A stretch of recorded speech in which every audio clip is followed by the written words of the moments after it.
Hey guys, good morning, good evening, good afternoon, and welcome back to your very own channel that is GST with Kaustav. Last lecture में हम लोग exemption ख़त्म किया था. Today in this lecture we are going to complete a reverse charge mechanism that is a very well connected chapter with the previous one.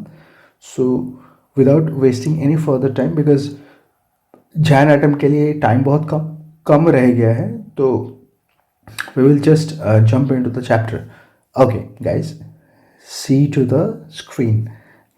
Yeah, तो guys reverse charge mechanism हम लोग ने एग्जामिशन हम लोग ने ख़त्म कर दिया था. ये चैप्टर है रिवर्स चार्ज मैकेनिज्म. तो बेसिकली पहले तो ये जान लो ये चैप्टर का ऑब्जेक्टिव क्या है. राइट हैंड साइड में आप लोग देखो, जो अपना स्क्रीन का जो राइट हैंड साइड है उसमें आप लोग देखो ऑब्जेक्टिव क्या है. Who will pay the tax, either the supplier और द रेसिपिएंट. ये है इस चैप्टर का जो बेसिक थीम है वो ये है कि टैक्स पे कौन करेगा. Who is the taxable person, either the recipient और द सप्लायर. तो यह चैप्टर का एक मंत्रा है.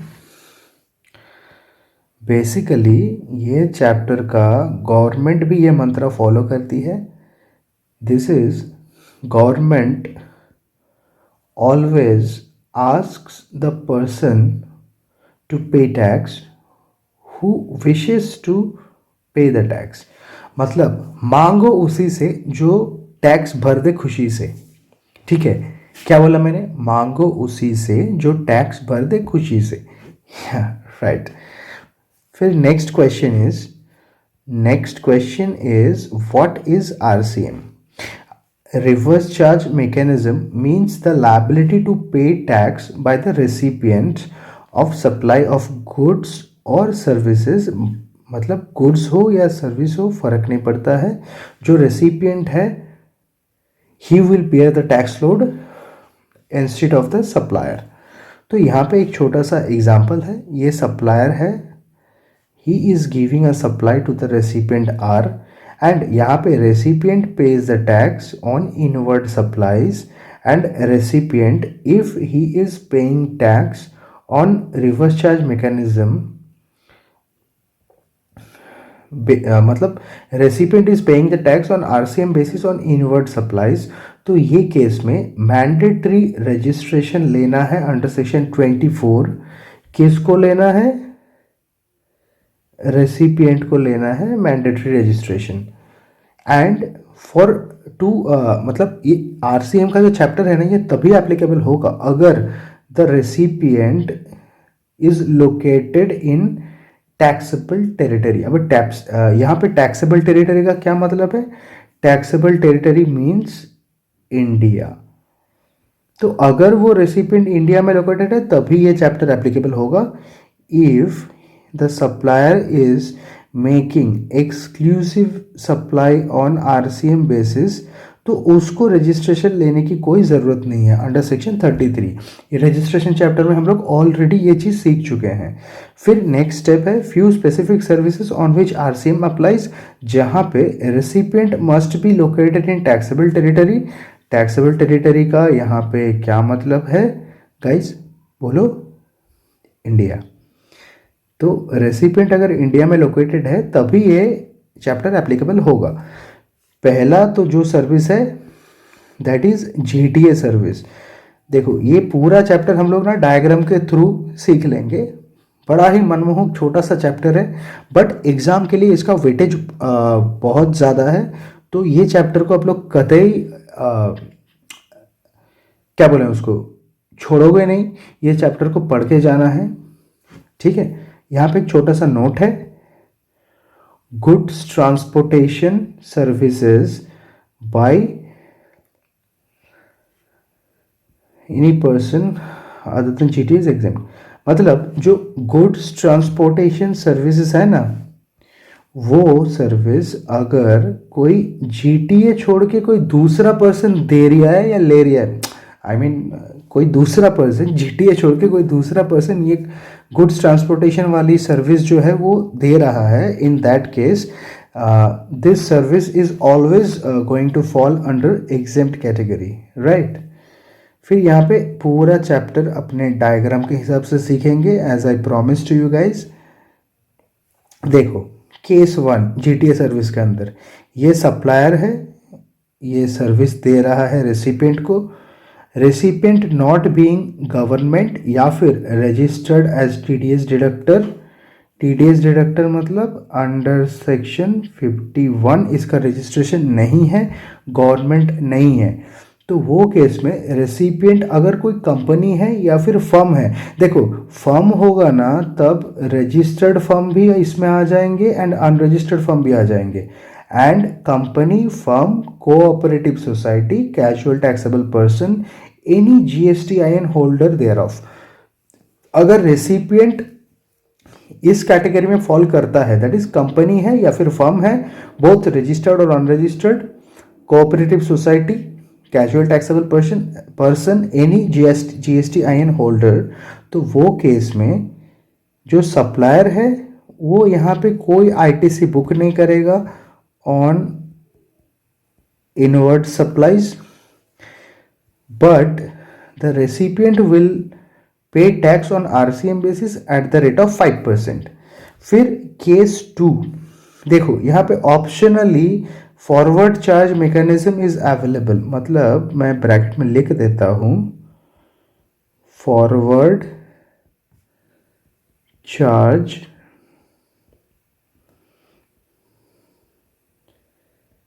Mechanism is available to the supplier। यहाँ पे सप्लायर के पास ऑप्शन है कि अगर वो चाहे तो फॉरवर्ड चार्ज मैकेनिज्म के बेसिस पे भी टैक्स पेमेंट करके चल सकता है गवर्नमेंट को। ये केस भला कैसा है, देखो ये सप्लायर है एंड ये रेसिपिएंट है, सप्लायर बीइंग अ जीटीए। तो यहाँ पे नॉर्मल चार्ज मैकेनिज्म या फिर forward charge mechanism eight the rate of 12% applicable है।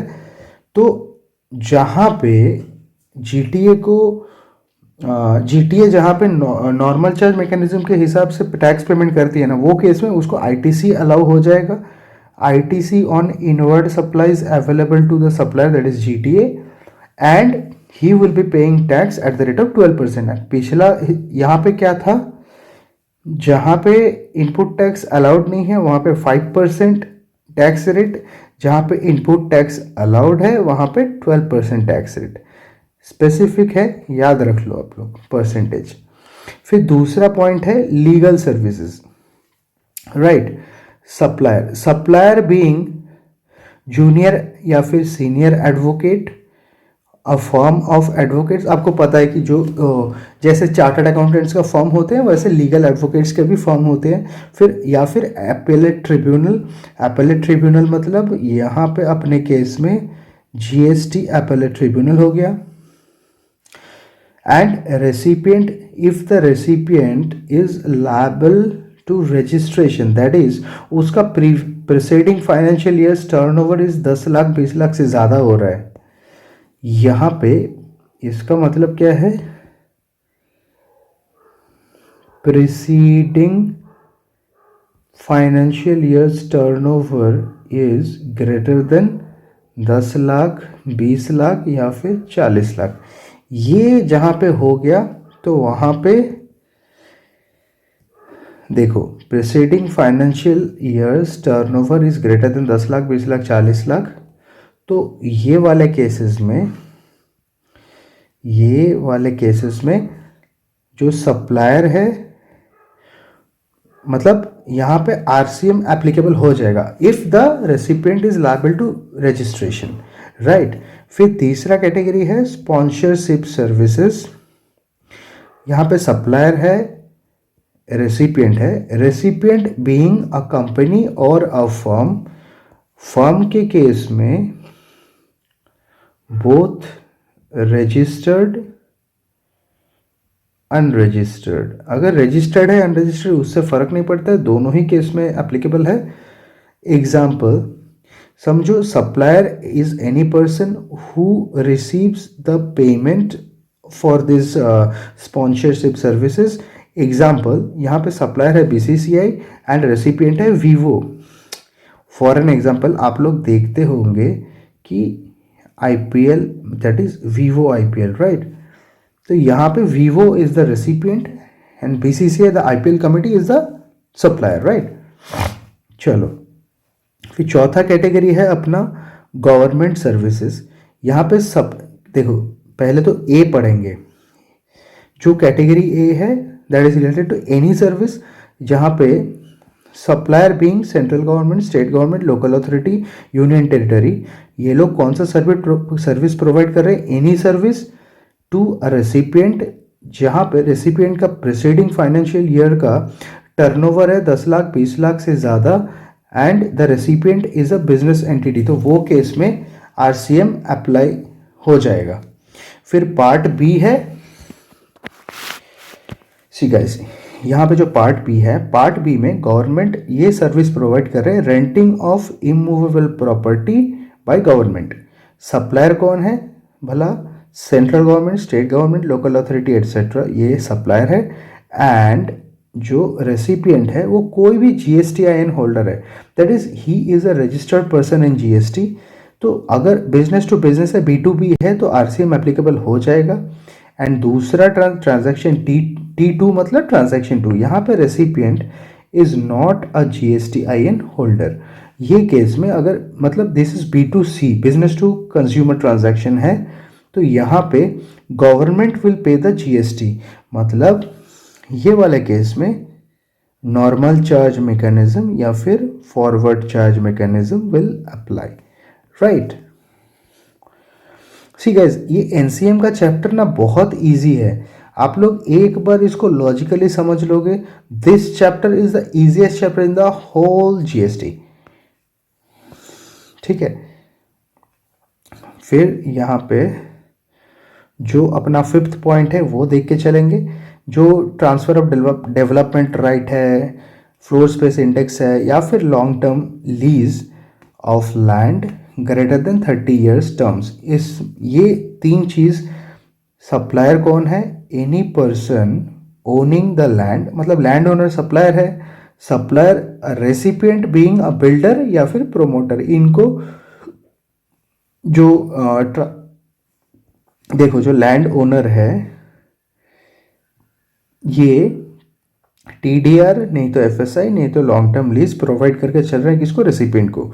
यहाँ पे नोट है एक, where the supplier sells the immovable property as completed building. Option एक तो ये है, देखो ये चीज़ टाइम ऑफ सप्लाई चैप्टर में डिटेल में पढ़ चुके हैं अपने, यहाँ पे फिर से एक बार रिपीट किए दे रहा हूँ। तो अगर जो इमूवेबल प्रॉपर्टी है बीइंग लैंड और बिल्डिंग, वो कंप्लीटेड बिल्डिंग है, that is after receiving the completion certificate, तो that is not a supply. अगर वो सप्लाई नहीं है, इन दिस केस ओनली जो TDR या फिर FSI दिया है, that will be taxable as a service, right.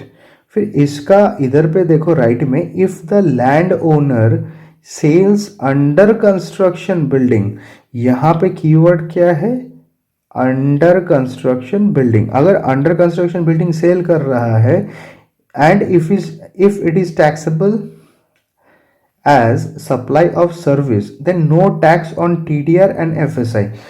तो ये टाइम ऑफ सप्लाई चैप्टर से हम लोग सीखते आ रहे हैं। This is a very easy thing, I guess you guys have already understood it if you have seen my lectures before.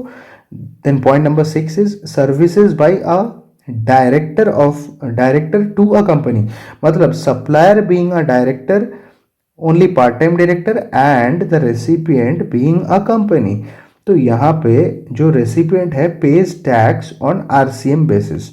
तो डायरेक्टर दो टाइप के हो सकते हैं, एक तो होल टाइम डायरेक्टर या फिर पार्ट टाइम डायरेक्टर। देखो अगर होल टाइम डायरेक्टर है तो this is not a supply only, यहाँ पे एम्प्लॉयर एम्प्लॉय रिलेशनशिप है, तो दिस विल बी, देखो जहाँ पे एम्प्लॉयर एम्प्लॉय रिलेशनशिप है this will be covered under the head salary, तो ये सप्लाई बन ही नहीं पाएगा। अगर पार्ट टाइम डायरेक्टर है तो वो केस में सप्लाई बन जाएगा, and supply of, but obvious supply of service, ये अपना बन गया ग्रीन कलर में, जो अपना ऑफिशियल कलर है, सप्लाई ऑफ सर्विस बन गया, राइट। फिर पार्ट 7, जो पार्ट 7 है वहाँ पर क्या बात कर रहे हैं, इंश्योरेंस एजेंट या फिर रिकवरी एजेंट। अभी इंश्योरेंस एजेंट, रिकवरी एजेंट, ये बेसिकली बैंकिंग सेक्टर में ही एप्लीकेबल होते हैं ये सर्विसेज। तो सप्लायर इज एन एजेंट, वो कौन सा सर्विस दे रहा है, agency services. Recipient being a banking company और इंश्योरेंस कंपनी, जहाँ पे the recipient page tax on RCM basis. तो यहाँ पे आरसीएम एप्लीकेबल है। नोट यहाँ पे क्या है, ये वाला नोट एक बार देख लो। Where a banking company receives supply from a business correspondent और अ बिजनेस फैसिलिटेटर। तो बिजनेस कोरिस्पॉन्डेंट, बिजनेस फैसिलिटेटर पहले ही देख चुके हैं हम लोग, BC और BF, ये वाले services. Where a banking company receive supply from a business correspondent और a business facilitator for supplies in rural branches. In that case, that will fall under exemption, wide exemption notification 2/2017, right? So this point is also done. फिर उसके बाद अगले point पे, point number 8 is copyright related to original literary. अभी original literary क्या है, कोई भी ऑथर है ना, जब वो बुक पब्लिश करते हैं, पब्लिश ऑफ बुक्स, ठीक है, तो ये केस में जो सप्लायर है, he is an author of book. Service कौन सा दे रहे हैं, gives copyright to the recipient, recipient being a publisher. Recipient क्या कर रहा है, publisher pays tax on RCM basis. तो ये केस में आरसीएम एप्लीकेबल है। केस 2 है ऑप्शनली फॉरवर्ड चार्ज मैकेनिज्म, मतलब यहाँ पे जो ऑथर है, he can also avail optionally the scheme of forward charge mechanism if the supplier, that is author, is registered and file a declaration on this behalf that he will pay GST, ITC will be available to the supplier। यहाँ पे दो condition है। पहला condition, if the supplier, that is author, is registered, and the दूसरा condition is he needs to file a declaration। मतलब यहाँ पे दो कंडीशन है, यहाँ पे दो कंडीशन है। एक, सप्लायर इज रजिस्टर्ड, दूसरा point is supplier page GST। तो अगर ये दो कंडीशन सेटिस्फाइड हो जाते हैं तो वो केस में यहाँ पे आरसीएम एप्लीकेबल हो जाएगा। फिर तीसरा केस क्या है, यहाँ पे सप्लायर है, ये रेसिपिएंट है, रेसिपिएंट बीइंग अ म्यूजिक कंपनी या फिर प्रोडक्शन हाउस। अभी प्रोडक्शन हाउस कौन सी चीज़ का है, फिल्म प्रोडक्शन, जैसे टिप्स हो गया, टी सीरीज हो गया, तो प्रोडक्शन हाउस हो गए। यहाँ पे recipient page tax on RCM basis and supplier being a music composer, a photographer, a singer. यहाँ पे स्पेसिफिकली याद रखो कि कोई भी एक्टर है, जैसे सलमान खान, अक्षय कुमार, या फिर डायरेक्टर अनुराग बासु, ये सब हो गए ना, ये लोग ऑलवेज फॉरवर्ड चार्ज मैकेनिज्म में पे करेंगे। कौन फॉरवर्ड चार्ज मैकेनिज्म में पे करेंगे, actor, director, these people will always pay GST on forward charge mechanism। फिर अपना 9th point is services by RBI overseeing committee. यहाँ पे सप्लायर कौन है, मेंबर्स ऑफ कमिटी। अभी कमिटी कौन सा है, RBI ओवरसीइंग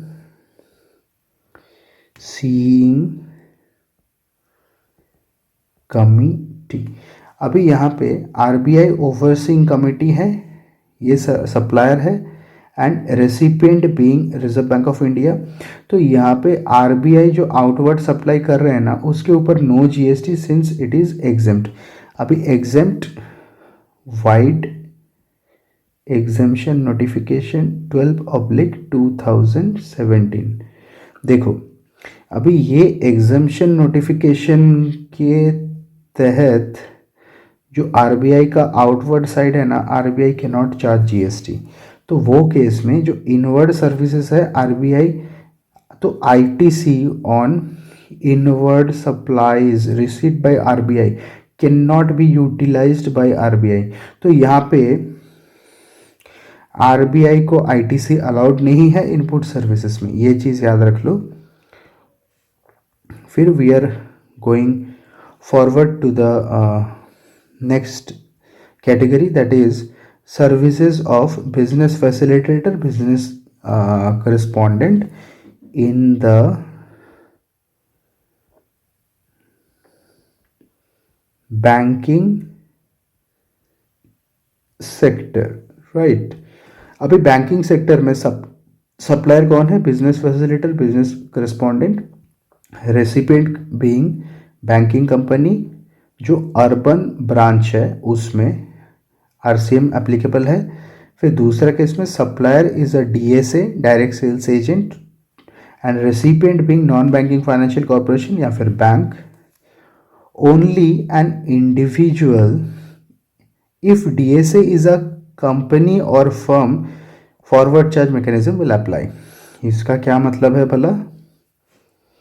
देखो अगर जो डीएसए है वो डीएसए कोई कंपनी है या फिर फर्म है, तब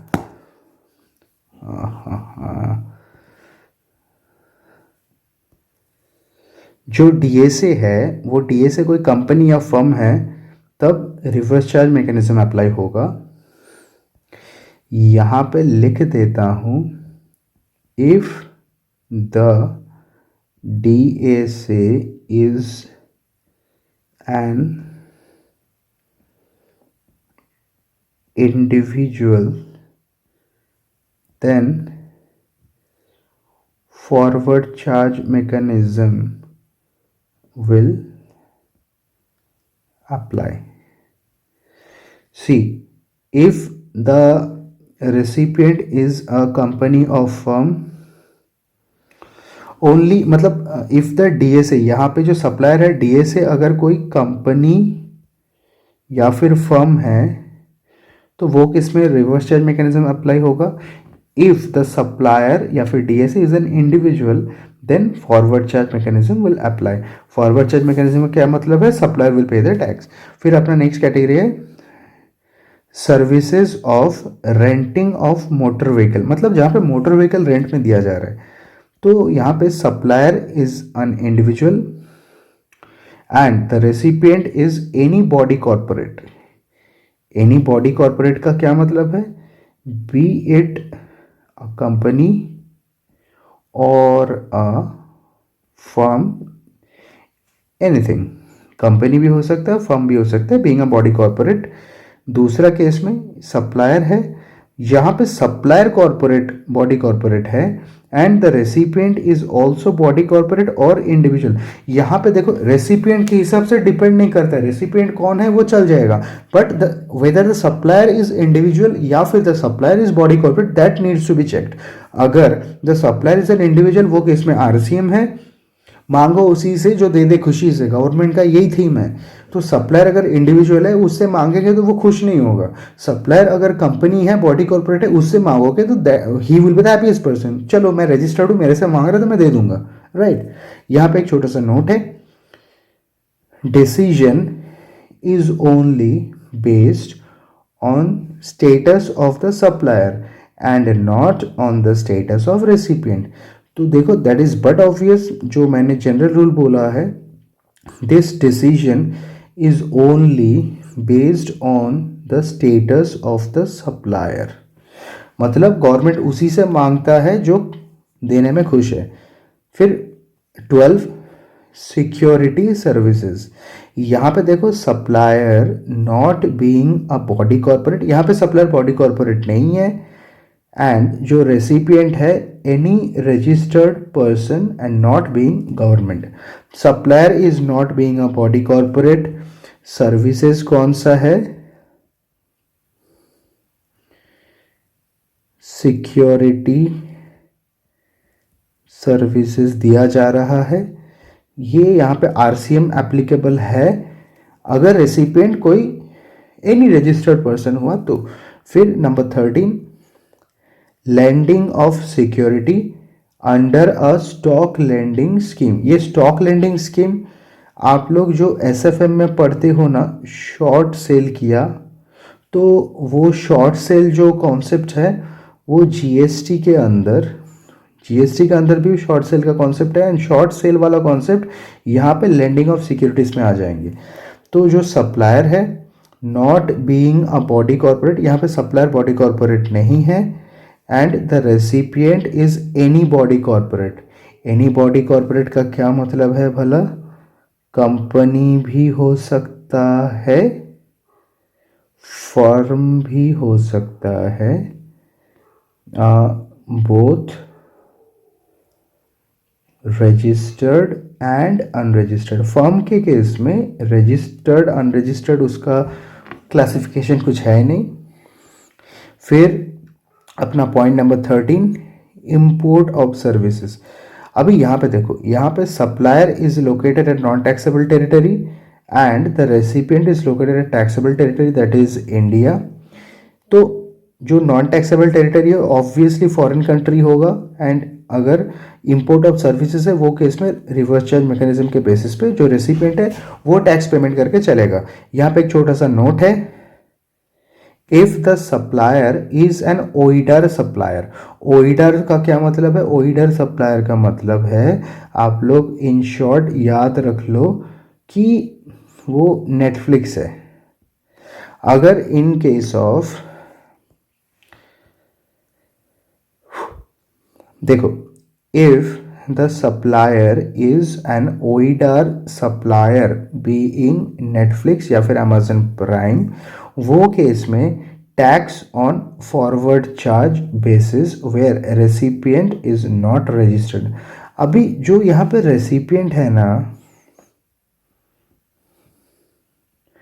यहाँ पे नेटफ्लिक्स पे रेसिपिएंट कौन है? आप लोग ही तो हो। आप लोग ऑब्वियसली अनरजिस्टर्ड हो तो रेसिपिएंट रजिस्टर्ड नहीं है। This is an exception. यहाँ पे always always always OIDAR supplier will pay the tax on NCM basis, normal charge basis. फिर next point is import of service, मतलब इंपोर्ट ऑफ गुड्स। ये देखो, दिस इज इंडिया, इंपोर्टर यहाँ पे बैठा हुआ है in taxable territory and this is Mumbai custom board. See, supplier बैठा हुआ है नॉन टैक्सेबल टेरिटरी में, फॉर एन एग्जाम्पल वो यूएसए में बैठा हुआ है, उसने एक्सपोर्ट किया बाय एयर। अगर बाय एयर करता है या फिर एक्सपोर्ट किया बाय वेसल, वेसल के केस में रिवर्स चार्ज मैकेनिज्म अप्लाई होगा, that is importer pays CVD 3/7 that is IGST। ये वाला पार्ट जो CVD 3/7 है ना, ये IGST है। ये कस्टम्स में, स्पेसिफिकली कस्टम वैल्यूएशन में अपने डिटेल में सीखेंगे इसको। But for the purpose of GST, for the purpose of GST आप लोग इतना याद रख लो कि CVD 3/7 जो है वो IGST पेमेंट होता है and that we will understand in custom valuation in detail, right. फिर 16 पॉइंट है स्पेसिफाइड सप्लाईज अंडर सेक्शन 9(4). 9(4) में क्या क्या होता है भला? Objective of the government is to streamline the real estate sector. Real estate sector में ना बहुत पहले झोल झपाट होता था, उसको स्ट्रीमलाइन करने के चक्कर में गवर्नमेंट ने ये स्पेसिफाइड सप्लाई निकाला अंडर सेक्शन 9(4). यहाँ पे supplier is unregistered person and recipient being a builder और प्रमोटर। जो रेसिपिएंट है वो बिल्डर है या फिर प्रमोटर है। यहाँ पे देखो ट्रांजैक्शन 1 है, जो अनरजिस्टर्ड पर्सन है, ही सप्लाइंग सीमेंट, तो सीमेंट के केस में ऑलवेज आरसीएम होगा। And if the unregistered person supplying capital goods, transaction 2 that is always fall under RCM category. अगर जो अनरजिस्टर्ड पर्सन है he is supplying other goods और services except for cement और capital goods, then in that case, and यहाँ पे R is equal to a registered person. तो ये case में देखो, एक तो सीमेंट यहाँ पे हो गया, उसमें आरसीएम है, कैपिटल गुड्स भी हो गया, उसमें भी आरसीएम है। बाकी जो अदर गुड्स या फिर सर्विसेज है वो केस के लिए if value exceeds 20% of total inward supplies, मतलब जो अनरजिस्टर्ड डीलर से ले रहा है जो रेसिपिएंट, वो वैल्यू अगर 20% से एक्सीड कर रहा है तो वो केस में आरसीएम एप्लीकेबल हो जाएगा। And if the value is up to 20% of total inward supplies in that received by the promoter, in that case forward charge mechanism apply होगा। भला इसका क्या मतलब है? देखो, if the value is up to 20%, अगर वो अप टू 20% में रेस्ट्रिक्टेड है, वो केस में फॉरवर्ड चार्ज मैकेनिज्म अप्लाई होगा। And if the value exceeds, यहाँ पे की पॉइंट क्या है? एक्सीड्स 20%, एक्सीड्स 20% अगर केस है तो वो केस में आरसीएम एप्लीकेबल हो जाएगा। तो यहाँ पे स्पेशल पॉइंट याद रखने वाला क्या है?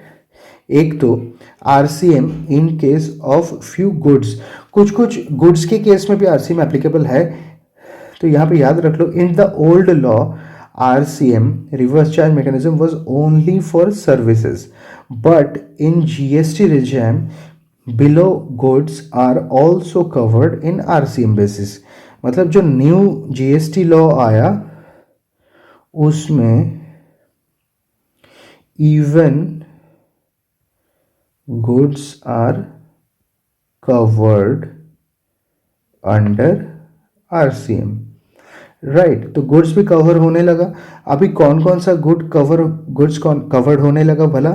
एक तो पील्ड कैश्यू नट्स, देखो नंबर 1 है peeled cashew nuts, number 2 is tendu leaves जो बीड़ी पत्ता बोलते हैं, फिर टोबैको लीव्स, फिर सिल्क यार्न या फिर रॉ कॉटन, फिर used vehicle, used goods, scraps, ये कैटेगरी 5, कन्फिस्केटेड गुड्स कैटेगरी 6। देखो यहाँ से ना कभी कोई ऐसा डायरेक्ट क्वेश्चन तो नहीं आएगा, but theory question of 3 to 4 marks is possible in the last question to be asked in the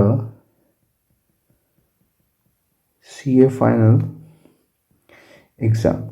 जो आप लोगों का जो CA फाइनल एग्ज़ाम है ना, उसका जो लास्ट क्वेश्चन आता है दैट इज क्वेश्चन नंबर 7, उसमें एक क्वेश्चन थियरी पूछ लेते हैं ये लोग 3-4 मार्क का। तो उसमें ये क्वेश्चन पूछ सकते हैं कि भला आप लोग बताओ कि कौन कौन सा गुड्स के केस में आरसीएम एप्लीकेबल है। तो 3-4 मार्क का क्वेश्चन पॉसिबल है यहाँ से, इसलिए आप लोग ये चीज़ बिल्कुल भी छोड़ के नहीं जाओगे, इसको बिल्कुल इत्मीनान से आराम से पढ़ के जाना है। 5 लाइन का कॉन्सेप्ट है, पढ़ लो अच्छे से यार, छोड़ के क्यों जाना है यार। 4 लाइन पढ़ लोगे, एग्जाम में आ गया तो 4 में 4 छाप के आ जाओगे ना, छोड़ना क्यों है? नहीं छोड़ेंगे, कुछ भी नहीं छोड़ेंगे। 180 पेज ही तो पढ़ना है यार, कहाँ पे मैं बोल रहा हूँ 1800 पेज का जीएसटी पढ़ लो।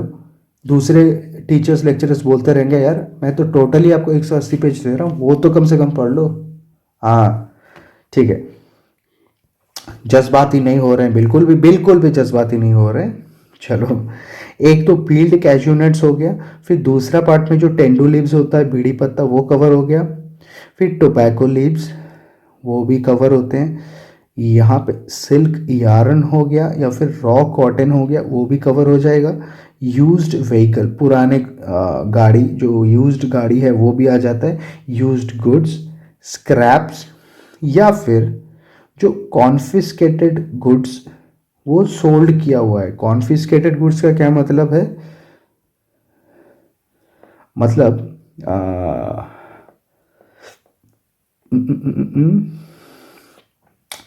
कॉन्फिस्केटेड का मतलब है confiscated in goods in transit. अगर कोई गुड्स जो ट्रांजिट में है उसका डॉक्यूमेंटेशन प्रॉपर नहीं है, वो केस में जो प्रॉपर ऑफिसर है, proper officer can detain the goods in transit, that is